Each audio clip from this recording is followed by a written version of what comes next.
अस्सलाम वालेकुम, welcome back to पाक रिएक्शन। आज मैं जिस स्टोरी पे बात करने वाला हूँ वो है लाहौर की एक दाऊद और सना की स्टोरी। घर वाले तो नहीं मानते थे। वो यही कहते थे कि तुम क्या करोगी, दाऊद की बाजू नहीं है, दाऊद की एक टांग नहीं है, तुम क्या करोगी। दोनों बाजू टांग कट गई तो मैंने सोचा क्या वो मुझे छोड़ देगी।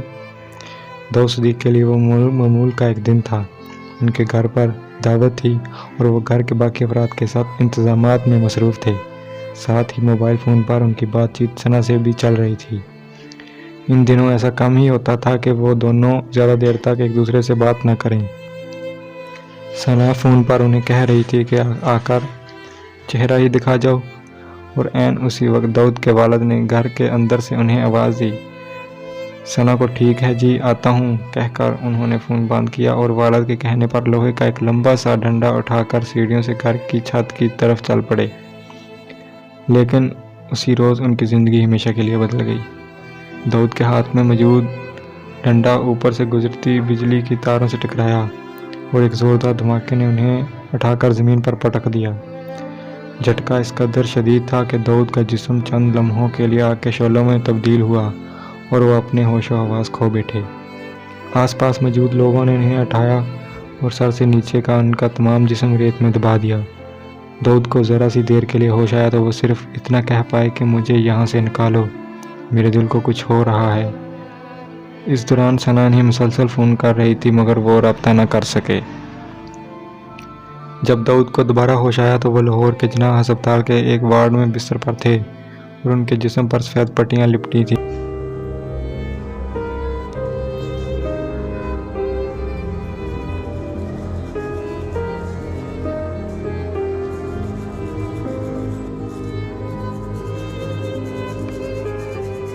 जल्द ही इन्हें खबर मिल गई कि डॉक्टरों के मुताबिक उनकी ज़िंदगी बचाने के लिए उनके दोनों बाजू और एक टांग काटना ज़रूरी है। दाऊद को अपने मामू से मालूम हुआ कि यही एक अस्पताल था जहां उनका इलाज मुमकिन हो पाया था। डॉक्टरों ने कहा था कि बाजू और टांग तो दोबारा भी लग सकती हैं, लेकिन हम ज़िंदगी दोबारा नहीं डाल सकते। ये वाक़या गुज़िश्ता बरस नवंबर के महीने में पेश आया। 3 माह बाद आज दाऊद लाहौर के जनरल अस्पताल के अकब में अपने मामू के घर पे मुकीम हैं। अपने कमरे में पलंग पर बैठे वो इस वक्त को याद करके अबदीदा हो गए। अपने घुटने की मदद से आंखें खुश करते हुए उन्होंने बीबीसी को बताया कि पहले कोहनियों तक उनके बाजू काटे गए, फिर डॉक्टरों ने मेरे पूरे बाजू काट दिए, फिर मेरी दाएं टांग भी काटने का कहा गया। मैंने कभी सोचा भी नहीं था कि मेरे साथ ऐसा सब कुछ हो सकता है। अस्पताल में जब से उन्हें होश आया था उनके जहन में सना का ख्याल था। वो तो उनसे मिलने के लिए जाने वाले थे। वो अब कहाँ होगी? क्या उन्हें पता भी होगा कि उनके साथ क्या हादसा पेश आ चुका है? क्या सना मुझे छोड़ देगी? फिर भी मैंने कहा नहीं, मैंने उसका साथ नहीं छोड़ना। मैं फिर घर वालों से लड़ के आ गई।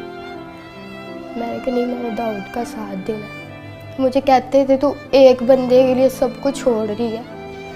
मैंने कहा मुझे वो ही चाहिए बस। नवंबर को होने वाले इस वाक़ये से चंद माह पहले की बात थी जब दाऊद की सना मुश्ताक से मुलाकात हुई थी। वो दोनों रिश्तेदार भी थे। दाऊद की बहन की शादी सना के चचा से हुई थी। दाऊद की उम्र 21 वर्ष जबकि सना 20 साल की थी। घर की एक दावत में पहली मर्तबा इनकी बातचीत हुई। बातों और फिर मेल जोल मुलाकातों में कब उन्हें मोहब्बत हो गई उन्हें पता भी नहीं चला। बस ये था कि वो एक दूसरे को देखे बगैर बात किए बिना ज़्यादा वक्त नहीं गुजारते थे। लेकिन दोनों के घरों में ज़्यादातर अफराद को इस बारे में मालूम ही नहीं था। यही सोचते हुए जब अस्पताल के बिस्तर पर लेटे दाऊद की खुद पर नज़र पड़ी तो वो अपने आंसू नहीं रोक पाए थे। मुझे यही ख्याल आया कि इस हालत में क्या सना अब मुझे कबूल करेगी या वो मुझे छोड़ देगी। मैंने उसका नाम लिया, उसने फ़ौरन आंखें खोल दी। जब सना को मालूम हुआ कि दाऊद को करंट लगा और वो अस्पताल में है, वो अपनी एक कज़न को साथ लिए जनरल अस्पताल की तरफ दौड़ी। दाऊद इन्हें नहीं मिला। डॉक्टर ने कहा है कि बाजू तो फिर भी लग जाएंगे, जान नहीं हम डाल सकते आपके अंदर। पहले उन्होंने मेरे बाजू थोड़े काटे थे, कोहनियों तक काटे थे उन्होंने मेरे बाजू, उसके बाद उन्होंने मेरे सारे बाजू काटने पड़े।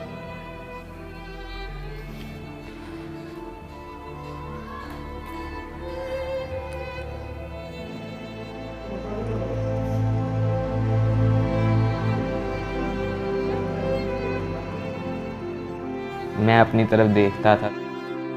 जिन्हें इस वक्त तक जनाह अस्पताल में मुंतकिल कर दिया गया था। मायूस होकर उन्होंने दाऊद के मामू को फ़ोन किया। उनके ज़रिए सना को मालूम हुआ कि दाऊद कहाँ है, उन पर क्या गुजरी थी और अब उनके साथ क्या होने जा रहा था। अब वो हर हाल में दाऊद से मिलना चाहती थी। उन्हें इस बात की भी परवाह नहीं थी कि उनके घर वाले क्या सोचेंगे या लोग क्या सोचेंगे। अपने घर वालों को राज़ी करके वो दाऊद को देखने उनके साथ जनाह अस्पताल पहुंची, मगर कोई इन्हें ऊपर वार्ड तक लेकर नहीं जा रहा था। बीबीसी से बात करते हुए सना ने बताया कि वो चुपके से खुद ही ऊपर चली गईं और इस वक्त दाऊद का ऑपरेशन हुए 8 घंटे भी नहीं गुजरे थे। उन्हें अभी होश नहीं आया था और उन्होंने आंखें नहीं खोली थी। उनका पूरा चेहरा सूजा हुआ था। मैंने उनके कान में उनका नाम लिया। उन्होंने फ़ौरन आंखें खोल दी। मैंने कहा, तुमने परेशान नहीं होना, मैं आ गई हूँ, मैं तुम्हें नहीं छोड़ूंगी। ये सुनकर दाऊद खुश भी थे और फिक्रमंद भी। छोटी उम्र की सना धीमे लहजे मगर मजबूत एसाब की मालक एक सुलझी हुई लड़की थी। चंद बरस कबल उनकी अपनी वालदा का इंतकाल हो गया था, जिसके बाद उन्होंने अपने 3 बहन भाइयों और घर को संभाल रखा था। वो फैसला कर चुकी थी। उन्होंने घर वालों को बता दिया कि वो दाऊद से शादी करना चाहती हैं, लेकिन उनके वालिद राज़ी नहीं थे। उन्होंने कहा कि तुम क्या करोगी, दाऊद के बाजू नहीं हैं, उसकी टांगें नहीं। मैंने कहा, मुझे परवाह नहीं, मैंने उसका साथ देना है। घर वालों ने कहा, तुम एक शख्स के लिए सब कुछ छोड़ दोगी। मैंने कहा, मुझे बस दाऊद चाहिए। दाऊद का कहना था कि उन्हें लगता था कि अगर उन्होंने खुद सना से शादी के लिए कहा तो ये उनके साथ ज़्यादती होगी। हर लड़की चाहती है कि उसका शौहर अच्छा नज़र आने वाला हो, सेहतमंद हो। मेरी जैसी हालत में कौन किसे कबूल करता है। फिर मैंने ये सोचकर छोड़ दिया कि अगर मेरे नसीब में हुई तो मुझे मिल जाएगी। इस दौरान सना की शादी कहीं और तय कर दी गई था। तुम नहीं सोचा ही नहीं जाता था कि ये मेरे पास आएगी। ऑपरेशन थिएटर में से बाहर लेके आए थे, अभी 8 घंटे हुए थे। अभी उसको होश ही, कहते थे नहीं आना। स्वेल हुआ था सही, आंखें भी नहीं थी खुल रही। फिर मैंने इसको आवाज़ दी इसके कान में, फिर एकदम से इसने आंखें खोली। फिर मैंने इसको कहा, मैंने कहा तू टेंशन न ले, मैं तेरे साथ ही हूँ, मैं नहीं तुझे छोड़ूंगी।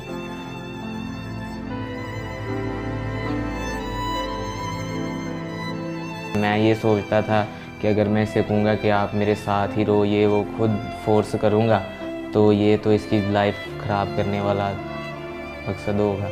मैंने इस पे छोड़ा था कि अगर मेरे नसीब में तो ये मुझे मिल जाएगी। मैंने जब एक वादा कर लिया, मैंने एक फ़ैसला ले लिया था तो मैंने उसको निभाना ही था। बस मुझे नहीं किसी की भी परवाह, मैं किसी के बारे में नहीं सोचती, बस दाऊद के बारे में सोचती। मैंने उसको कहा, मैं हूँ ना, मैंने कहा खुदा ने तुमसे बाजू ली है और तुम्हें दी भी है और मैं तुम्हारा साथ ऐसे ही दूंगी।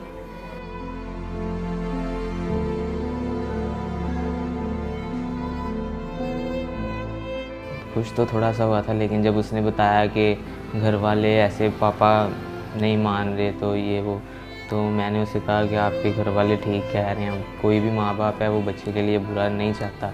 मुझे डॉक्टर्स ने कहा था कि दाऊद नहीं बचेगा। रोज़ाना वो कहते थे कि आज दाऊद नहीं है, आज नहीं है दाऊद। इसी वजह से मेरे मामू वगैरह ने, घर वालों ने भी उसे कहा कि बेटा देखो, अभी तो उसकी ज़िंदगी का पता ही नहीं है कि वो ज़िंदा रहे या जो भी उसके साथ हो। फिर भी वो वेट करती रही। उसने कहा नहीं, मैंने इसके साथ ही करना है।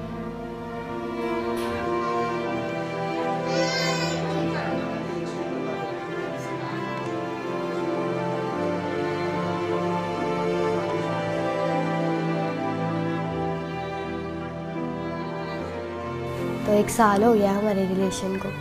बाकी फ़ोन पे हम बात करते थे, वैसे भी हम बाहर भी जाते थे, बाइक पे घूमते थे। आहिस्ता आहिस्ता रिलेशन हमारा स्ट्रॉन्ग होता गया और हमारा गुजारा ही तो होता है एक दूसरे के बगैर। फिर ऐसे ही अभी भी वो भी मुझसे बहुत प्यार करता है, मैं भी बड़ा करती हूँ उसके साथ प्यार।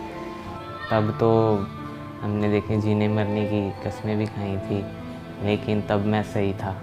जो इंसान खुद कर लेता है ना, वो खुद ही करता है अपना काम।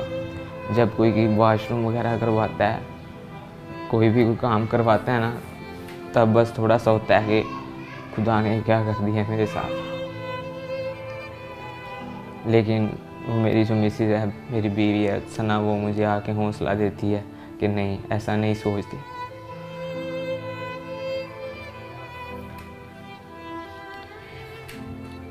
मुझे तो पता ही नहीं था कि मेरे साथ ऐसा भी हो जाएगा।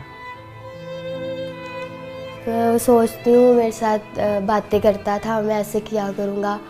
मैं अभी भी मुझे कहता है, मैं किसी के साथ भी बाहर जाती हूँ ना कि भाई हो गए, मामू हो गया, तो मुझे कहता है मुझे दुख होता है कि तुम किसी और के साथ जाती हो। मैं कहती कुछ नहीं होता, तुम ठीक हो जाओगे, फिर आप मुझे लेके जाना करना, मैं आपके साथ जाया करूँगी। और मैं उसको मतलब सैड नहीं होने देती, उसके साथ खुशी रहती हूँ। उसको मैं जाहिर नहीं कराती कि मैं मतलब थोड़ा दुखी हूँ या कुछ भी, उसके साथ खुशी रहती हूँ, हर टाइम उसको हंसाती रहती हूँ। सना के घर वाले इन्हें अस्पताल से ये कहकर ले गए कि इनकी शादी दाऊद से करवा देंगे, मगर घर जाकर इनकार कर दिया। घर वालों का ख्याल था कि वो इस वक्त जज्बाती थी, कुछ रोज़ में खुद ही ठीक हो जाएंगी। दाऊद ने भी सना को समझाने की कोशिश की कि तुम्हारे घर वाले ठीक कहते हैं, कोई वालिदैन अपनी औलाद का बुरा नहीं चाहते, मेरी तो अभी ज़िंदगी का कुछ पता नहीं था, रोज़ डॉक्टर कहते थे ये नहीं बचेगा। लेकिन सना अपनी बात पर कायम रही, मुझे पता था मैं किसके साथ खुश रहूँगी।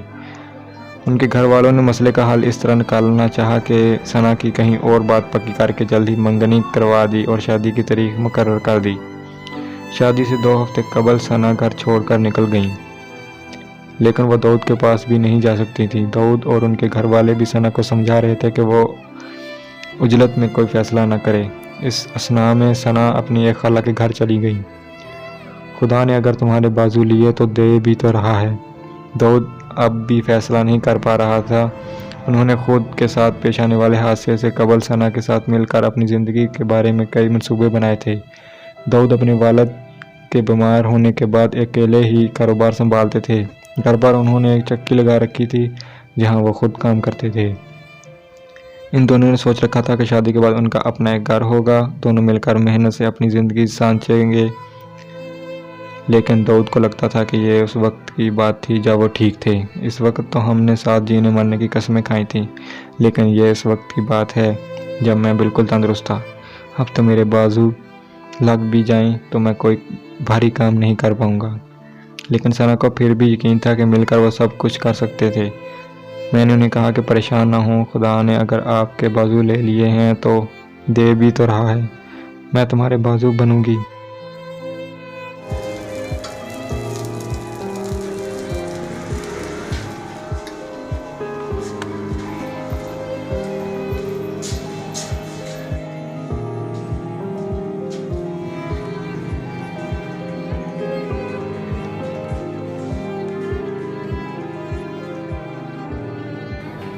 फिर दाऊद ने कुछ नहीं, मैंने कहा अब बनाओ कुछ कहना, अब मैं सब कुछ छोड़ के तुम्हारे लिए आ गई हूँ। फिर भी उसने कहा कि तुम देख रही हो कि मेरा हाल क्या है। मैंने कहा यार मैं तुम्हारा साथ दूंगी, जैसे भी हो तुम, मैं तुम्हारा साथ दूंगी। फिर कहता ठीक है। फिर मैं दाऊद के पास आ गई, फिर हमारा मतलब शादी करवा दी उन्होंने, तो तब से हम साथ रह रहे हैं।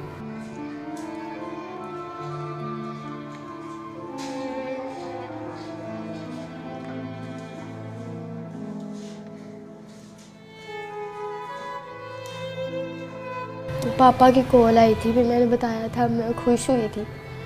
तो मैंने पापा को कहा, मैंने कहा बड़े अच्छे तरीके से पापा ने बात की थी, तो मैंने कहा कि पापा दाऊद से बात कर लो। तो मेरे पापा ने फ़ोन काट दिया था। तो मैंने उसको कहा, मैंने कहा कुछ नहीं होता, बात करेंगे, टेंशन ना लो। तो मैं कहता हूँ तुम बस खुश रहो। मैंने कहा मैं चाहती हूँ तुम खुश रहो, तुम टेंशन न लेना, मैं सब कुछ ठीक कर लूँगी, मैं अपने पापा को मना लूँगी। तुमको जो कुछ करना था मैं तुम्हारे लिए करूँगी, अब मना न करना, मैं सब कुछ छोड़ कर आई हूँ। सना अब वापस घर जाने को तैयार नहीं थी। एक माह अपने अजीज़ के यहाँ वक्त गुजारने के बाद उन्होंने दाऊद से फिर रब्ता किया। मैंने उनसे कहा कि अब मुझे मना न करना, अब तो मैं सब कुछ छोड़ के आ गई हूँ। तो उसने कहा ठीक है। फिर मैं दाऊद के पास आ गई। ये कहते हुए वो पुरनम आंखों से मुस्कुरा रही थी। गुज़िश्ता माह दाऊद के मामू के घर पर एक छोटी सी तकरीब में उन दोनों की शादी हो गई, लेकिन सना के घर वाले इसमें शरीक नहीं थे। शादी के बाद अब दाऊद का हर काम सना खुद करती है। उन्हें कपड़े तब्दील करवाना, खाना खिलाना, मरहम लगाने में उनका दिन गुजरता है। ताहम उनके लिए सबसे अहम दाऊद को बेबसी के एहसास और दुखी होने से बचाना है, और ये काम आसान नहीं। सोचता हूँ खुदा ने मेरे साथ ये क्या कर दिया। दाऊद को किसी दूसरे पर बोझ बनना पसंद नहीं था। मैं ये कहती हूँ कि शायद अगर मेरे साथ यह हादसा हो जाता तो मेरे मामा पापा क्या करते, और अगर दाऊद कहता कि मैं करवाऊँगा तो कितना इन्होंने खुश होना था। अब वो क्यों नहीं हो रहे, मैं उसका साथ दे रही हूँ। तो इनको भी चाहिए कि खुश हो कि हमारी बेटी ने इतना अच्छा फ़ैसला लिया, पर वो इस बात को नहीं मानते।